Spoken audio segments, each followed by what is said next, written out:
नमस्ते दोस्तों, कैसे हैं आप सभी। मेरा नाम है दीपक। स्वागत है आपका करेक्टर जी पर। आज है 26 अप्रैल। देखते हैं कुछ महत्वपूर्ण करंट अफेयर्स। सूडान में फंसे हुए भारतीयों को लाने के लिए कौन सा ऑपरेशन चलाया जा रहा है। ऑप्शंस हैं operation Ganga, operation Kaveri, operation Devi Shakti या ऑपरेशन राहत। तो आंसर है ऑपरेशन कावेरी। ऑपरेशन गंगा ये यूक्रेन में जब भारतीय फंस गए थे उनको निकालने के लिए चलाया गया था। ऑपरेशन देवी शक्ति ये जब अफ़गानिस्तान में भारतीय फंसे थे उनको लाने के लिए चलाया गया था। ऑपरेशन राहत ये 2015 में जब यमन में भारतीय फंस गए थे यमन में, तब वहाँ से उनको लाने के लिए ऑपरेशन राहत चलाया गया था। और एक 1990s के आसपास 1990 के आसपास में भारतीयों को रेस्क्यू किया गया था कुवैत से जब इराक़ ने कुवैत पर हमला कर दिया था तब भारतीयों को कुवैत से निकाला गया था। और ये अब तक का इतिहास में सबसे बड़ा रेस्क्यूइंग ऑपरेशन था जब 1.7 लाख के आसपास भारतीयों को एयरलिफ्ट किया गया था, रेस्क्यू किया गया था। 1.7 लाख 1,70,000 के आसपास भारतीयों को एयरलिफ्ट किया गया था उस समय पे। तो ये अब तक इतिहास का सबसे बड़ा रेस्क्यू ऑपरेशन है। तो ये 1990 में भी ऑपरेशन गंगा नाम से चलाया गया था जब भारतीयों को कुवैत से निकाला गया था। और एक ऑपरेशन गंगा अभी के समय पे हुआ था जब रशिया और यूक्रेन के मध्य स्थितियाँ सही नहीं चल रही हैं अभी भी वैसे, तो यूक्रेन से निकालने के लिए ऑपरेशन गंगा चलाया गया था। तो सूडान में फंसे भारतीयों को निकालने के लिए ऑपरेशन कावेरी। चलिए देखते हैं। भारत सरकार द्वारा सूडान में फंसे हुए भारतीयों को निकालने के लिए ऑपरेशन कावेरी चलाया जा रहा है। इस समय सूडान में लगभग 3,000 भारतीय फंसे हुए हैं। भारतीयों को निकालने के लिए INS Sumedha, Indian naval ship Sumedha C-130J विमान को भेजा गया है। INS सुमेधा 278 लोगों के साथ पोर्ट सूडान से जेद्दा जा रहा है। देखिए ये कल तक की स्थिति है, 25 अप्रैल को रात को ये कल तक की स्थिति थी कि INS सुमेधा 278 लोगों को बैठा करके पोर्ट सूडान से जेद्दा ले जा रहा था। अब ये जेद्दा कहाँ पे है? तो जेद्दा जो है ये सऊदी अरेबिया में है। मतलब आइडिया प्लान ये है कि सूडान से जाएंगे पहले जेद्दा सऊदी अरेबिया से, फिर वहाँ से एयरप्लेन के थ्रू वापस आ जाएंगे इंडिया। जेद्दा से भारतीयों को प्लेन के द्वारा भारत लाया जाएगा। तो ये दो चीज़ें तो बिल्कुल याद रखनी है। INS सुमेधा इसका बहुत महत्वपूर्ण रोल रहने वाला है रेस्क्यू ऑपरेशन में। और एक है C-130J विमान। तो इन दोनों को बिल्कुल याद रखना है। अब एक्चुअल में कारण क्या है, तो मतलब सूडान में क्यों भारतीय फंस गए हैं। तो देखिए मतलब एक्चुअल में भारतीय ही नहीं, जो भी अलग अलग विदेशी नागरिक हैं, चाहे वो अमेरिकी हों, चाइनीज़ हों, जो भी हों, उन लोग फंसे ही क्यों हैं सूडान में। तो एक्चुअल में क्या हुआ, सूडान में कुछ समय पहले ही तख्ता पलट कर दिया गया है। सेना ने अपनी खुद की सरकार बना ली है। और अब कुछ ऐसा हुआ कि सूडान की सेना और एक अर्धसैनिक समूह सूडान की मिलिट्री और पैरामिलिट्री फोर्स, इन दोनों के बीच में युद्ध छिड़ गया। मतलब एक तरीके से गृह युद्ध हो गया है। तो अब यहाँ सेना और एक अर्धसैनिक समूह के बीच पिछले 10 दिनों से जारी भीषण लड़ाई में 400 से ज़्यादा लोगों की जान जा चुकी है सूडान में। इसलिए सुरक्षा स्थिति अस्थिर बनी हुई है। तो इसलिए कुछ भी कब क्या हो जाए कुछ सही नहीं है। इसीलिए वहाँ से जल्द भारतीयों को निकालने की कोशिश की जा रही है। और सूडान की राजधानी क्या है, खार्तूम।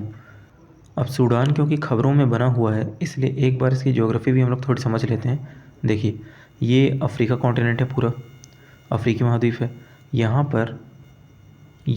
पे सूडान है। तो सूडान की सीमा हम लोग देख लेते हैं अफ्रीका महाद्वीप में ही।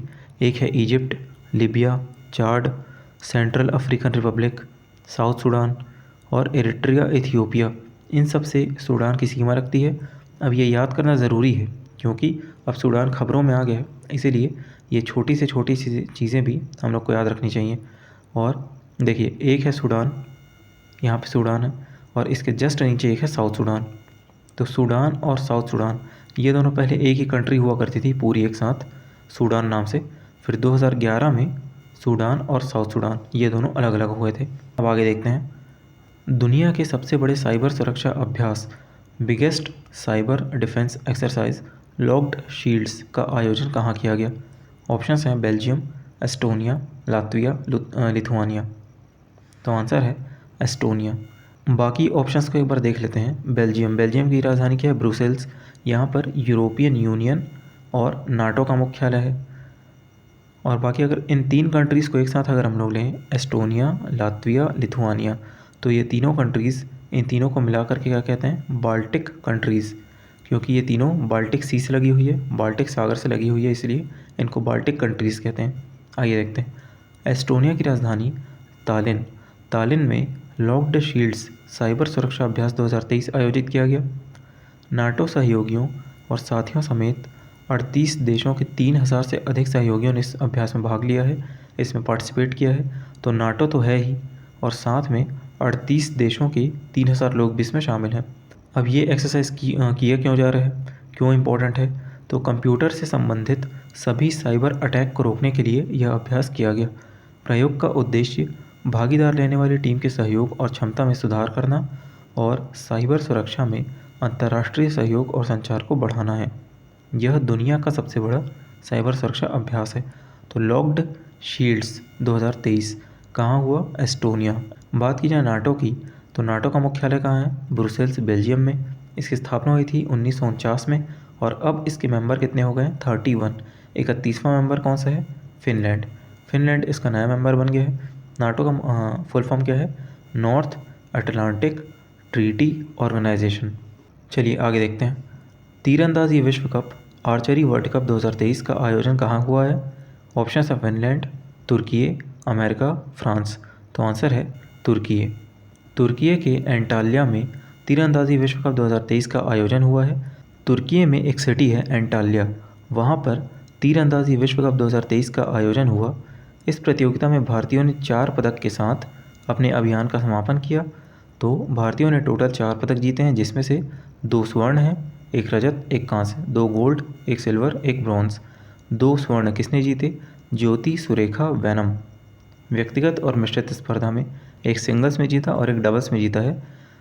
2 स्वर्ण इन्होंने अपने नाम किए हैं। 1 रजत किन्होंने जीता? 3 प्लेयर्स की टीम ने 1 रजत जीता है। अतनु दास, धीरज बोमदेवरा, तरुणदीप राय। और 1 कांस्य किन्होंने जीता है? तो धीरज बोमदेवरा, इन्होंने 1 कांस्य जीता है। तो टोटल 4 पदक हो गए। बात की जाए तुर्की की, तो तुर्की की राजधानी है अंकारा। राष्ट्रपति कौन है यहाँ पे? रसप तैयब अर्दोगान, ये यहाँ के राष्ट्रपति हैं। तो ये हैं ज्योति सुरेखा वेनम, जिन्होंने 2 गोल्ड जीते हैं, और ये वो 3 प्लेयर्स हैं जिन्होंने 1 सिल्वर जीता है। अतनु दास, तरुणदीप राय, धीरज बोमदेवरा।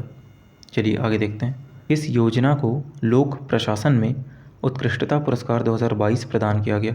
ऑप्शंस हैं मनरेगा योजना, पीएम गतिशक्ति प्लान, प्रधानमंत्री जन धन योजना, नमामि गंगे योजना। तो आंसर है PM Gatishakti plan. PM Gatishakti plan, ये योजना अक्टूबर 2021 को लॉन्च हुई। बात की जाए मनरेगा योजना की, तो ये लॉन्च हुई थी 2006 को। शुरू में इसका नाम नरेगा था, फिर 2009 में मनरेगा कर दिया गया। प्रधानमंत्री जन धन योजना, ये योजना 28 अगस्त 2014 को लॉन्च हुई थी। और बात की जाए नमामि गंगे योजना की, तो ये योजना जून 2014 में लॉन्च हुई थी। तो चलिए आगे देखते हैं। हाल ही में पीएम गतिशक्ति योजना को लोक प्रशासन में उत्कृष्टता पुरस्कार 2022 प्रदान किया गया। योजना को नवाचार श्रेणी में पुरस्कार प्रदान किया गया। इनोवेशन श्रेणी में यह पुरस्कार प्रदान किया गया। पीएम गतिशक्ति की मदद से नागरिकों की आवश्यकताओं का पता लगाया जा सकता है। विभागों, जिलों और ब्लॉकों के बीच संचार को बढ़ावा दिया जा सकता है। यह पुरस्कार प्लान के नवाचारी दृष्टिकोण और इसके लोक प्रशासन पर प्रभाव को मानते हुए, देखिए यह पुरस्कार दिया क्यों गया है? क्योंकि ये प्लान ही अपने आप में काफ़ी नवाचारी है, काफ़ी इनोवेटिव है, और लोक प्रशासन पर, पब्लिक एडमिनिस्ट्रेशन पर इसका क्या प्रभाव पड़ रहा है, उसी को देखते हुए यह इसके लिए सम्मानित किया गया है। इसके आधुनिक ढंग से देश के बुनियादी ढांचे में सुधार के लिए सम्मानित किया जाता है। तो देश के बुनियादी ढांचे में सुधार के लिए पीएम गतिशक्ति योजना को लाया गया है। एक्चुअल में पीएम गतिशक्ति योजना क्या है, जो अक्टूबर 2021 में लॉन्च हुई थी, इसके तहत सभी विभागों के बीच कोऑर्डिनेशन को बढ़ाना है, समन्वय को बढ़ाना है। इसे अगर हम लोग एक एग्जांपल से समझना चाहें तो ऐसे समझ सकते हैं कि मान लेते हैं कि कहीं सड़क बना दी गई, लेकिन बाद में याद आया कि सड़क तो बना दी गई, लेकिन फाइबर ऑप्टिकल्स बिछाने भूल गए हम लोग। तो फिर वहाँ पे दिक्कत होगी, काम भी डिले होगा, लागत भी ज़्यादा आएगी। फिर सड़क को खोदो, फिर वहाँ पर फाइबर ऑप्टिकल्स को बिछाना होगा। तो इन सब से बचने के लिए अब अगर सड़क जो बना रहे हैं उनके बीच और फाइबर ऑप्टिकल्स जो बिछा रहे हैं उनके बीच, इन दोनों के बीच में कोऑर्डिनेशन होगा, समन्वय होगा, तो लागत भी कम आएगी और समय भी बचेगा। उसी के लिए पीएम गतिशक्ति प्लान को लॉन्च किया गया है। पीएम गतिशक्ति प्लान में एक तरीके से जितने भी विभाग हैं या फिर जितने भी मंत्रालय हैं, मान लेते हैं सड़क मंत्रालय है, रेल मंत्रालय है, इन सभी के बीच में कोऑर्डिनेशन रखना, समन्वय रखना, ताकि लागत भी कम हो सके, लॉजिस्टिक्स की लागत भी कम हो सके और आउटकम भी उतना ही बेहतर हो सके। तो इसी के लिए ये योजना है। देखिए, लॉजिस्टिक्स के बारे में हमने कल भी डिस्कस किया था। लॉजिस्टिक्स मतलब क्या होता है? वही माल ढुलाई करना, मतलब लोडिंग अनलोडिंग, माल की किस तरीके से हो रही है, जो भी हमारा सामान है उसको गंतव्य तक सही से पहुंचाना, उसी को हम लोग कहते हैं लॉजिस्टिक्स। चलिए आगे देखते हैं। पीएम गति शक्ति योजना की बात की जाए तो इस योजना की शुरुआत अक्टूबर 2021 में की गई थी। पीएम गति शक्ति एक राष्ट्रीय मास्टर प्लान है जो सड़कों, रेलवे, पोर्ट, हवाई अड्डों और दूरसंचार सहित महत्वपूर्ण बुनियादी ढांचे को सुचारू बनाने और लॉजिस्टिक लागतों को कम करने का लक्ष्य रखता है।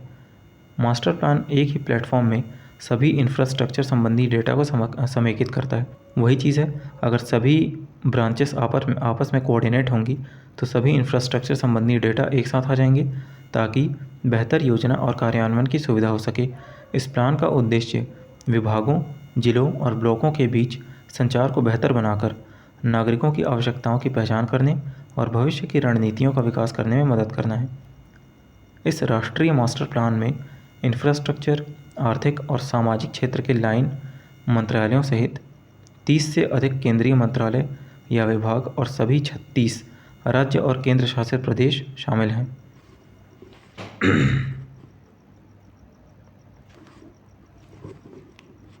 मतलब इस एक प्लान के अंतर्गत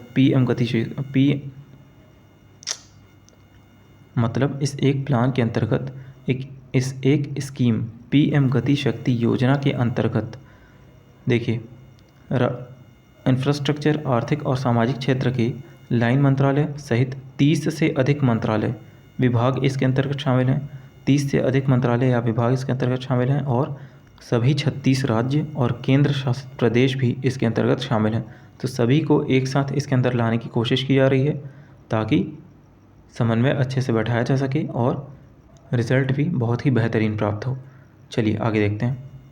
बांग्लादेश के नए राष्ट्रपति के रूप में किसने शपथ ली है? ऑप्शंस हैं मुश्ताक अहमद, सादात मोहम्मद, मोहम्मद शहाबुद्दीन या मोहम्मद अब्दुल हामिद। तो आंसर है मोहम्मद शहाबुद्दीन। ये सभी कभी ना कभी बांग्लादेश के राष्ट्रपति रह चुके हैं। मोहम्मद शहाबुद्दीन से पहले मोहम्मद अब्दुल हामिद ये राष्ट्रपति का पद संभाल रहे थे। हाल ही में मोहम्मद शहाबुद्दीन ने बांग्लादेश के राष्ट्रपति के रूप में शपथ ली है। मोहम्मद शहाबुद्दीन बांग्लादेश के 22वें क्रम के राष्ट्रपति हैं, 22nd। इनसे पहले मोहम्मद अब्दुल हामिद बांग्लादेश के राष्ट्रपति थे जिनका कार्यकाल 23 अप्रैल को समाप्त हो गया। 73 वर्षीय मोहम्मद शहाबुद्दीन पूर्व न्यायाधीश तथा वरिष्ठ राजनेता रह चुके हैं। बात की जाए बांग्लादेश की तो राजधानी है ढाका, प्रधानमंत्री है शेख हसीना और राष्ट्रपति हैं मोहम्मद शहाबुद्दीन। चलिए आगे देखते हैं। किस राज्य ने 2030 तक सभी सरकारी विभागों में 100% इलेक्ट्रिक गाड़ियां रखने का लक्ष्य रखा है? ऑप्शंस हैं उत्तर प्रदेश, मध्य प्रदेश, असम, अरुणाचल प्रदेश। तो आंसर है उत्तर प्रदेश। देखिए, असम और अरुणाचल प्रदेश इन दोनों के बीच अभी हाल ही में सीमा विवाद समझौता हुआ है। बॉर्डर डिस्प्यूट को लेकर के सीमा विवाद समझौता इन दोनों राज्यों के बीच में हो गया है। और बात की जाए दोनों राज्यों के मुख्यमंत्रियों के बारे में तो असम के मुख्यमंत्री कौन है? हेमंत बिस्वा शर्मा। अरुणाचल प्रदेश के मुख्यमंत्री कौन है? पेमा खांडू। मध्य प्रदेश के मुख्यमंत्री कौन है? शिवराज सिंह चौहान। और मध्य प्रदेश हाल ही में एक ऐसा राज्य भी बना जिसने ट्रांसजेंडर्स को ओबीसी समुदाय का हिस्सा बना दिया। मतलब मध्य प्रदेश एक ऐसा राज्य है जिसने ये माना है कि ट्रांसजेंडर्स को ओबीसी कैटेगरी के अंतर्गत मान्यता दी गई है। मुख्यमंत्री योगी आदित्यनाथ ने घोषणा की है कि 2030 तक राज्य सरकार के सभी वाहनों को धीरे धीरे ईवी इलेक्ट्रिकल व्हीकल से बदल दिया जाएगा, इलेक्ट्रॉनिक गाड़ियों से बदल दिया जाएगा। यह कदम इलेक्ट्रिकल वाहनों को बढ़ावा देने के लिए उठाया गया है। यदि 2030 तक यूपी इस लक्ष्य को पूरा कर लेता है तो ऐसा करने वाला यह देश का पहला राज्य होगा। राज्य सरकार ने 14 अक्टूबर 2022 को Uttar Pradesh electrical vehicle manufacturing and mobility policy 2022 अधिसूचित की थी और इस पॉलिसी के तहत पहले 3 साल तक टैक्स और रजिस्ट्रेशन फ़ीस से 100% छूट का प्रावधान किया गया है। ये सभी चीज़ें हैं ताकि इलेक्ट्रिकल व्हीकल को बढ़ावा दिया जा सके, जिससे होगा क्या, जितनी हम पेट्रोल वाली गाड़ियाँ कम यूज़ करेंगे, डीजल वाली गाड़ियाँ कम यूज़ करेंगे, उतना ही पर्यावरण के लिए, एनवायरनमेंट के लिए बहुत अच्छा रहेगा वो। और देखिए आगे, यूपी में निर्मित ईवी की खरीद पर छूट 5 साल के लिए मान्य होगी। तो ये चीज़ें हैं इलेक्ट्रिकल व्हीकल को बढ़ावा देने के लिए। केंद्र द्वारा इलेक्ट्रिकल वाहनों को बढ़ावा देने के लिए कौन सी योजना चलाई जा रही है? फेम नाम से एक स्कीम चलाई जा रही है, FAME, faster adoption and manufacturing of electrical and hybrid vehicles in India. चलिए बात की जाए अगर उत्तर प्रदेश की, तो उत्तर प्रदेश की राजधानी है लखनऊ, मुख्यमंत्री हैं योगी आदित्यनाथ, राज्यपाल हैं आनंदीबेन पटेल। देखिए उत्तर प्रदेश भारत का एक काफ़ी बड़ा राज्य है, सबसे ज़्यादा मैक्सिमम पॉपुलेशन वाला, जनसंख्या वाला राज्य भी है। और उत्तर प्रदेश से भारत की 7 राज्य की सीमाएं लगती है, 7 राज्य की। लेकिन ये सबसे ज़्यादा राज्यों की सीमाएं उत्तर प्रदेश से ही लगती है ऐसा नहीं है, क्योंकि हमारे छत्तीसगढ़ की सीमा भी 7 राज्यों से लगती है। और मध्य प्रदेश क्योंकि एकदम बीच में सिचुएटेड है, लेकिन फिर भी मध्य प्रदेश की 4 या फिर 5 राज्यों से सीमाएं लगती हैं उसकी। तो सबसे ज़्यादा उत्तर प्रदेश और छत्तीसगढ़ राज्य की सीमाएं लगती हैं। चलिए आगे देखते हैं। भारत सरकार ने लीगो इंडिया प्रोजेक्ट को मंजूरी दी है। यह किस राज्य में स्थापित होगा? ऑप्शन है महाराष्ट्र, उत्तराखंड, कर्नाटक या गुजरात। तो आंसर है महाराष्ट्र। सरकार ने लीगो परियोजना के निर्माण को मंजूरी दी है। यह मुंबई से लगभग 450 किलोमीटर पूर्व में महाराष्ट्र के हिंगोली ज़िले में स्थापित होगा। हिंगोली ज़िले में। परियोजना का उद्देश्य क्या है? ब्रह्मांड के गुरुत्वीय तरंगों का पता लगाना है। देखिए जो यूनिवर्स में ग्रेविटेशनल वेव्स हैं उनका पता लगाना इसका उद्देश्य है। बहुत समय पहले एक बहुत ही महान साइंटिस्ट एल्बर्ट आइंस्टीन का कहना था कि गुरुत्वीय तरंगें होती हैं, ग्रेविटेशनल फोर्सेस होती ज़रूर हैं, लेकिन वो इतनी कम मात्रा में पृथ्वी तक पहुंचती हैं कि उनको एक तरीके से हम प्रैक्टिकली पता नहीं कर सकते कि वो हैं या नहीं हैं, लेकिन वो होती ज़रूर हैं, उनका ये कहना था। फिर 2015 में कुछ साइंटिस्ट ने ये प्रूव कर दिया कि ग्रेविटेशनल फोर्सेस होती हैं। इसके लिए उन साइंटिस्ट को 2017 में नोबेल प्राइज़ भी दिया गया था। अब उसी चीज़ को आगे और बढ़ाने के लिए ये परियोजना लाई जा रही है, ये प्रोजेक्ट लाया जा रहा है। देखिए एक तरीके से भारत में अब ये जो बनेगा लीगो प्रोजेक्ट जो बनेगा, ये एक तरीके से उस नेटवर्क का हिस्सा होगा। एक बहुत बड़ा नेटवर्क है, अमेरिका में भी लीगो प्रोजेक्ट चल रहा है, जापान में भी है, और अब भारत भी उसका हिस्सा बन जाएगा, और 1-2 देशों में और है। इस तरीके से भारत भी उस नेटवर्क का हिस्सा बन जाएगा। और इन सभी का उद्देश्य क्या होगा? एक होगा उद्देश्य, वो है गुरुत्वीय तरंगों का पता लगाना, ग्रेविटेशनल फोर्सेस का पता लगाना। अब देखिए इस परियोजना की लागत लगभग 2600 करोड़ आएगी। इस प्रोजेक्ट के लगभग 2030 से शुरू होने की उम्मीद है। इसे परमाणु ऊर्जा विभाग, विज्ञान और प्रौद्योगिकी विभाग, अमेरिकी राष्ट्रीय विज्ञान प्रतिष्ठान तथा कई अन्य राष्ट्रीय और अंतर्राष्ट्रीय अनुसंधान संस्थानों के साथ मिलकर बनाया जाएगा। देखिए लीगो का फुल फॉर्म क्या है? Laser interferometer gravitational wave observatory. Laser interferometer gravitational wave observatory. अगला प्रश्न है, प्रतिवर्ष विश्व मलेरिया दिवस कब मनाया जाता है? ऑप्शन हैं 22 अप्रैल, 25 अप्रैल, 7 अप्रैल, 19 अप्रैल। तो आंसर है 25 अप्रैल को प्रतिवर्ष विश्व मलेरिया दिवस मनाया जाता है। 22 अप्रैल को विश्व पृथ्वी दिवस, वर्ल्ड अर्थ डे, 7 अप्रैल को विश्व स्वास्थ्य दिवस, 19 अप्रैल को विश्व यकृत दिवस, लिवर डे, ये मनाया जाता है। मलेरिया एक जानलेवा बीमारी है जो संक्रमित मादा एनोफिलीज मच्छर के काटने से होती है। फीमेल एनोफिलीज मच्छर के काटने से मलेरिया होता है। मलेरिया की गंभीरता और इससे बचने के लिए जागरूक करने के विश्व स्तर पर मलेरिया दिवस मनाया जाता है। मतलब एक तरीके से अवेयर करने के लिए मलेरिया की गंभीरता कितनी है और इससे किस तरीके से बचा जा सकता है, ये सब अवेयरनेस को फैलाने के लिए विश्व मलेरिया दिवस मनाया जाता है। दुनिया भर में विश्व मलेरिया दिवस 25 अप्रैल को मनाया जाता है। विश्व स्वास्थ्य संगठन ने साल 2007 में मलेरिया दिवस को वैश्विक स्तर पर मनाने का फैसला किया था। देखिए अफ्रीका में पहले से मनाया जा रहा था मलेरिया दिवस, वहाँ पे क्योंकि इसकी प्रॉब्लम ज़्यादा थी। फिर 2007 में विश्व स्वास्थ्य संगठन, वर्ल्ड हेल्थ ऑर्गेनाइजेशन ने वैश्विक स्तर पर मलेरिया दिवस मनाने की पहल शुरू की 2007 से। विश्व मलेरिया दिवस 2023 की थीम क्या है? Time to deliver zero malaria, invest, innovate, implement. चलिए लास्ट क्लास रिवाइज करते हैं। हाल ही में सीमा विवाद को सुलझाने के लिए असम के साथ किस राज्य ने समझौता किया है? आंसर है अरुणाचल प्रदेश। किस नदी में एशिया की सबसे लंबी अंडर वाटर हाइड्रो पाइपलाइन का निर्माण कार्य पूरा किया गया? आंसर है ब्रह्मपुत्र। जीवन बीमा निगम लाइफ इंश्योरेंस कॉरपोरेशन के कस्टमर्स के लिए आर्टिफिशियल इंटेलिजेंस चैटबॉट विकसित किया गया। इसका क्या नाम है? LIC मित्रा। पूर्वोत्तर का सबसे बड़ा बहुउद्देशीय मल्टीपर्पस इंडोर स्टेडियम कहाँ बनाया जा रहा है? तो वो बनाया जा रहा है शिलोंग, मेघालय के शिलोंग में। भारतीय नौसेना ने इंटरसेप्टर बैलिस्टिक मिसाइल का पहला सफलतापूर्वक परीक्षण कहाँ से किया? तो वो किया गया बंगाल की खाड़ी से।